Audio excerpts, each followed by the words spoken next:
Hello everyone. I wanted to make a video kind of like joining a thread that's been going around now, a thread that I've watched a couple of videos at this point, but I think there are at least three people that have been making these videos now. One of them was Beetle Brad, which I watched, and another one was James Griffiths, and I think the whole thing was started by a VC member called Cloudy Milder. And I haven't watched Cloudy Milder's videos, so I don't really know, but I think he started this. And it's a good topic. I got some notes written down here, and it's, certain criteria you have when it comes to vinyl. You might call them rules. Do you have rules, certain things you follow when you collect vinyl, when you buy vinyl, when you search for vinyl? Maybe you don't have any rules at all. So I decided to take some notes, and I find that when you watch these videos, a lot of them seem to have the same general ideas, but maybe different spins or takes on them. So that's interesting. So I got like about 10 things listed here. Maybe I'll throw in one or two that I really don't, I didn't write down here.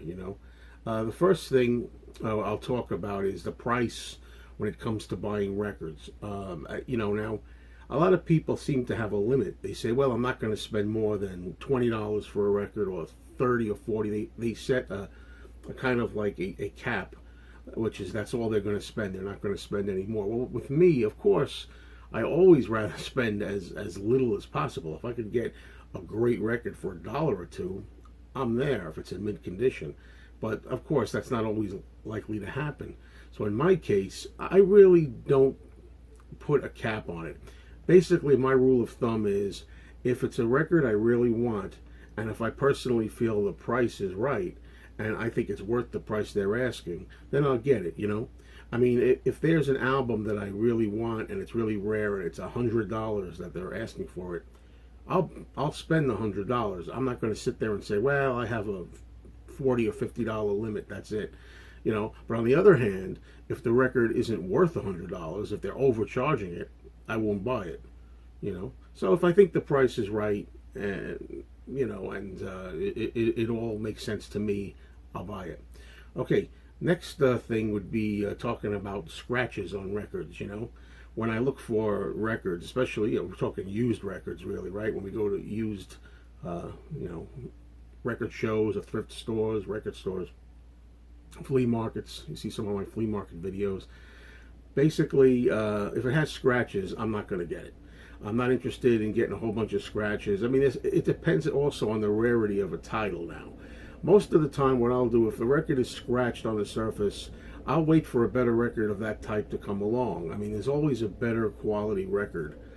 I really believe that if you wait it out and look around, at least in my neck of the woods where I come from, I know some of you living in the sticks or where there's not really a lot of opportunities, you have to take what you can get. But I usually will find it in better shape. But if the record is really, really rare, if it's a record I've never seen before, if it's a record that I'm never going to come across again, it doesn't have to be perfect. And in that case, I'll pick it up just because you never will see it anywhere. Such a case is one time when I was at the flea market, I saw a movie soundtrack album to a movie from 1971 called The Andromeda Strain. And I've never seen that record anywhere before or since out there in the wild. I'm talking about the original, not a record store day reissue that they put out years later. I'm talking about the original one from the 70s. The condition wasn't perfect. It was kind of worn, but in that case, I picked it up because you're never going to see it anywhere else. That's the only exception. But generally speaking, I will not waste my time with scratchy records. And I might as well throw that also into the subject of record jackets. Ring wear. This kind of fits into that. If there's ring wear on the cover, I don't want it. If the ends are ripped, if the record's coming through the spine, I don't want it. I also like my jackets, album covers, to look pristine, as close as mint as I can get it. And again, the same rule of thumb applies, though. If it's a record that I've never seen before, never see again, it's the only game in town, I'll buy it, even though it's worn. But that's a real exception. It has to really be a record that I can't find any other way. Now, I'm wearing a Jaws t-shirt, and that's a perfect example. I mean, sometimes what I'll do is I'll buy a record that isn't so condition. I don't see the Jaws album very often, the movie soundtrack, so I picked it up when I saw it. But then, like a year or so later, I came across one that was in the shrink wrap. It was pristine, and it had, it wasn't sealed, but it had the original shrink wrap on it. It looked immaculate. So, I mean, obviously, I upgraded. I will upgrade. That's another thing that I will do. If I buy a record, I'll use it as a placeholder temporarily, in some cases, depending on the artist on the record, until a better one comes along. Let's see now. Next topic. The subject of having too many records and not enough space, a rule of thumb. Some people, and I think it's a good rule of thumb. I know some people have said, I think James, I don't know if it was James, somebody said, well, I think he did, that there's too many records, not enough space. That's something we all have, I mean, space is an issue. Look around you. I mean, it gets really, really tight. I have records here, but I also have a bookcase kind of with big shelves in the living room that I put some records in. Some people put a limit, like say, I'm not going to buy more than 500 records. That's the limit, 500 records. I'm not going to buy more than 1,000 records. People set a limit for how much they want, and they're not going to go beyond that. And I can respect that. And not only can I respect that, I can understand that, because I've said this in separate videos, folks. I've made videos on this topic. I tend to go this way on it. Sometimes I'm saying, what the hell am I doing? I've got too many records, not enough room. From now on, I'm going to limit it to such and such. Then other times I say, who cares about that? Life is short. I'm not going to worry about space. There'll always be somewhere I can put the records. The main thing is that I have the records that I want. I buy the records that I want. And that I own the records that I want. Who cares? I'll worry about space later. There's always, even if it's a closet, I'll put some of them in a closet. Whatever it takes, I want the record, I'm having it. And actually, my girlfriend is the one who helped me see it that way. So this is always an eternal struggle I have with myself, a tug of war. Cut down the number of records, keep it to a certain limit, or just buy. My girlfriend helped me realize, she said, look, it doesn't matter. It makes you happy. Even if you never play some of these records, even if you're only going to play them one time, you're happy to have them. You're happy to know they're there when you want them, if you want them. You're happy just looking at them. Well, just looking at the cabinets and seeing that there's all these records here makes you feel good. So it comes down to personal satisfaction and happiness. And that is only to be determined by ourselves, you yourself and me myself. If you get happiness for having a lot of records, even if you know that realistically in a lifetime, if you'd have to be 150 to 200 years old to play them all, you can't realistically do it. Well, for some of you, you might not want to collect that many records then. Or some of you, like me, are going back and forth on it all the time. This is something I'm always trying to struggle with. I admit it. But right now, and for a long time now, the idea is, look, I don't care. Life is short. If I want it, I want it. I'm not going to fret over the idea that there's no way I can realistically play all of these. And maybe I'll play them all once, but to play them over and over again in the course of a lifetime ain't going to happen. Who needs it? Whatever makes you happy, do it. Okay, the same thing goes, playing versus collecting. That's another topic, and this is a big one out there, in the record collecting circle. People love to say record albums are made to be played. They're made to be listened to. And I'm sure there's going to be plenty of people saying the same thing right here again. Of course records are made to be played. But you know what? Although I play most of my records, there are records that I buy just as collector's pieces, and most of that comes with the Beatles. I mean, I'm a Beatles collector, and there's a lot of Beatle records I collect just as kind of like, museum pieces that I don't ever intend on playing, and there's nothing wrong with that. Some people can't understand the mentality. A record's meant to be played. Why buy a record you're not going to listen to? And again, it goes back to that feeling of happiness and contentment. Are you happy? Are you content? Does it give you pleasure? Do you wake up with a smile on your face in the morning knowing you have a really mint-sealed copy from Australia of the Sgt. Pepper's Lonely Hearts Club Band album cover that you're never going to take out, and you can hold it up from time to time and admire it and say, it looks as good as the day it was first made? It gives you a lift. It gives you a jolt. So I don't think every record has to be played. That's a personal decision, whatever you want to do. Many records are played. There are some records that I have in the Beatles collection. I have some pristine in shrink wrap just to have as like a collectible item, and to have a beautiful, pristine copy. Other times I'll have a duplicate or two that I play. I have a playing copy and a keeping copy, if you know what I mean.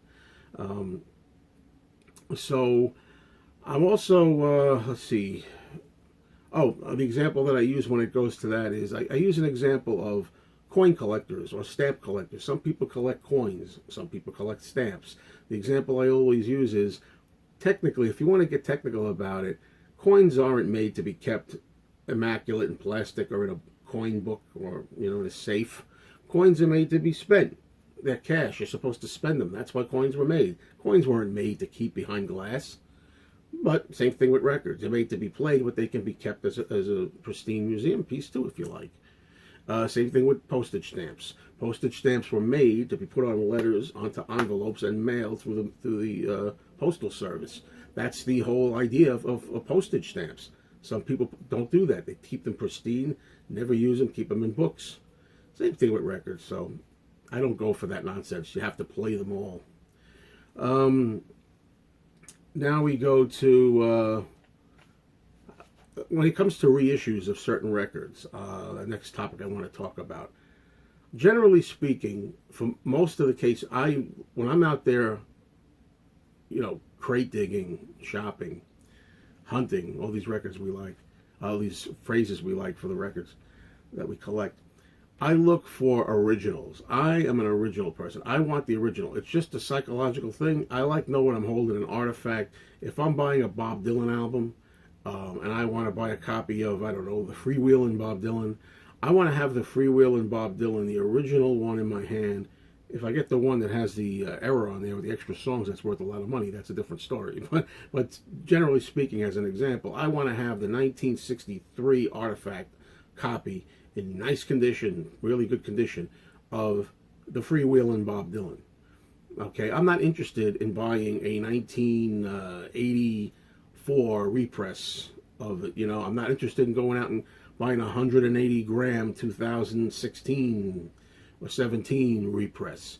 Doesn't interest me. Some people don't understand that. They say the quality's better. They do that with the Beatles. The Beatles put out really wonderful, pristine, beautiful mono copies. The Beatles mono collection, on the original Parlophone label. They were put out a few years ago. And now they're out of print and you can't get them. But a lot of people are scurrying around to find them. But as far as I'm concerned, I had some, I played some. They sounded fantastic. The ones I played sounded great. No argument there. And people say, they hold them up and they say to me, where else are you going to get a pristine looking, like new, hot off the press copy of the Beatles UK version of A Hard Day's Night? Where are you going to get this? Where else are you going to get it? Well, it may be a pristine version, I'll grant you that, but to me it doesn't matter because it's not a 1964 copy. I mean, it just loses something. It's nice to have it looking pretty and everything, but it's a 2000s copy. It's a 21st century knockoff. And that's how I feel about a lot of it. Now, having said that, you'll notice from time to time, I do buy reissues. Just recently, I bought some Paul McCartney reissues. I bought Chaos and Creation in the Backyard, even though I have an original, just as an example. And I'll buy them if there's something special about them, if it's a colored vinyl or something, maybe. Not always. I mean, you can't have every colored vinyl wax edition that's out there. I mean, let's face facts. I mean, there's millions of them. You can't have every one. I don't want every one. But you have to do that, subjectively and what works for you. But I'll take the original over the reissue any day. Even though you'll see me occasionally buy a new reissue for one reason or another. I did that with Ringo Starr. Ringo Starr had his 1978 Bad Boy album released again a year or two ago on colored vinyl on blue, and I thought that was so cool that I bought it. But then again, he had other albums out. He had Ringo come out again from the 73 album. He had Goodnight Vienna come out again, the 1974 album, and they just reissued them. I didn't feel any bells or whistles. One more thing on this topic while I think of it. I just watched a video by Tim Allen. Here's a little shout out to Tim Allen. Watch his videos. They're always fun, and he has a lot of good finds. He bought a Yoko Ono album, the first one, Yoko Ono, Plastic Ono Band. I have an original of that. I don't need a reissue, right? Well, when you look at Tim's video, his recent video of recent finds, he opens up the new Yoko Ono reissue album, and it's got a poster, it's got a postcard, it's got a booklet, it's got all kinds of stuff in it, and it's on really amazing, clear, see-through vinyl right through. It's amazing. See, sometimes that gets me wanting to buy a reissue. Not always. Okay, now, let's see, where are we at here? The next point is, when it comes to like what I buy as far as for certain artists, like do I buy studio albums or do I buy just the greatest hits? That's always a sore topic here. There's people out there that refuse to buy greatest hits compilations. They think you have to have the whole album by an artist. And I generally agree with that, but it depends on the artist again. When it comes to the Beatles or the solo Beatles, I'm such a fan, I want every album. There's other artists that I personally like that I buy every album. I love Joan Jett and the Black Hearts. I buy every Joan Jett album. I'm not just looking for the best of Joan, and you could say that about other people. Tom Petty, I'm starting to buy all Tom Petty's records. Johnny Cash, I'm enjoying him so much. I'm starting to get any record on Johnny Cash I can find. That's just a few examples. Elvis Presley. But these are just some examples. But there's some artists that just personally, I'm happy with a greatest hits collection.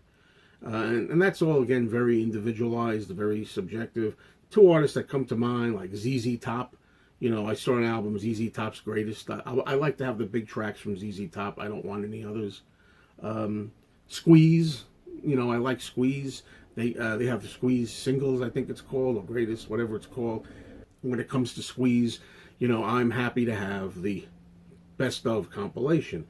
And that goes for a lot of artists. And, if you want to get back to the issue of space, having too much space, it saves space. I mean, why have 10 albums taking up space from an artist that you only like one or two songs off each record, rather than just having, the best of compilation? It depends. It depends on the artist. It depends on whether I like the sound of the voice, the singing, whatever it is.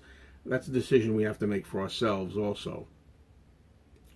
Let's see now. Now, when it comes to repeating the same albums over and over again, that's something I'm having a hard time with. A lot of people out there know what I'm talking about. Let's talk about the Beatles, for example, again, collecting the Beatles. It can be a lot to buy Sgt. Pepper's Lonely Hearts Club Band 25 times. Just because one is in America, one is in England, one is in Australia, one is in Holland, one is in Germany, one is in Israel, you get the picture, right? So my whole thing for that, a kind of rule I'm trying to do is, for the most part, I'm trying to cut down when the record cover is the same cover. I'm not interested in collecting. I don't need 20 copies of Magical Mystery Tour, unless the cover is different. It could be different color scheme. It could be different lettering. It could be different photos. Anything different, I like to collect the album. But if it's the same cover over and over again, I'm not going to be buying tons of copies of the same record over and over again. Another thing that sometimes comes into play, some of you can relate to this, is the sound quality. I may buy an album, say, in the USA, but then I find out that there's a Japanese copy. A lot of us have the Japanese albums, right? The Japanese sound quality I love. Some of the German Beatles albums, I love the sound quality. So in those cases, even if the cover is the same, I may buy the album over again just because the sound quality is improved. Okay. And then, we talked about a little about having every single album by the artist, it's a matter of completeness or not. Some people feel a sense of complete. I gotta have it. Like the old baseball card collections in the old days. Got it, need it, got it, need it, need it. You know what I mean? And that's kind of, I have that problem sometimes. It's like I gotta have everything. I gotta have every album. I gotta complete the whole collection, and it's fun. I have fun with it. People may put it down, but I have a good time. But still, I'm trying to get better at saying, it depends on the artist. Again, I named some artists earlier that I'd like to have every single record by that artist, or collect everything. But there's some that I don't care. I mean, certain artists, I want everything. Certain artists, I don't care. I don't have to have everyone in the collection. Do I have one more item here? Oh yeah, the last topic I want to talk about was something I think I saw this, and I think it was on James Griffith's He said he doesn't need to have LPs just because most people have them and they're classics. Well, I go along with that too, obviously. There's albums out there that people think you've got to have this in your collection. It's a classic. You've got to have it. Every record collection has to have this. I don't agree. There's a lot of those albums I do have in my collection that are classics, and I have them. I mean, but I'm not going to just buy every one if I don't like the album or I don't care about the artist. Obviously, I'm not going to have it. Anyway, went a little longer again. It's inevitable sometimes with certain topics. Please make a video. Let's see what you feel about these rules or not when it comes to collecting records. Thanks.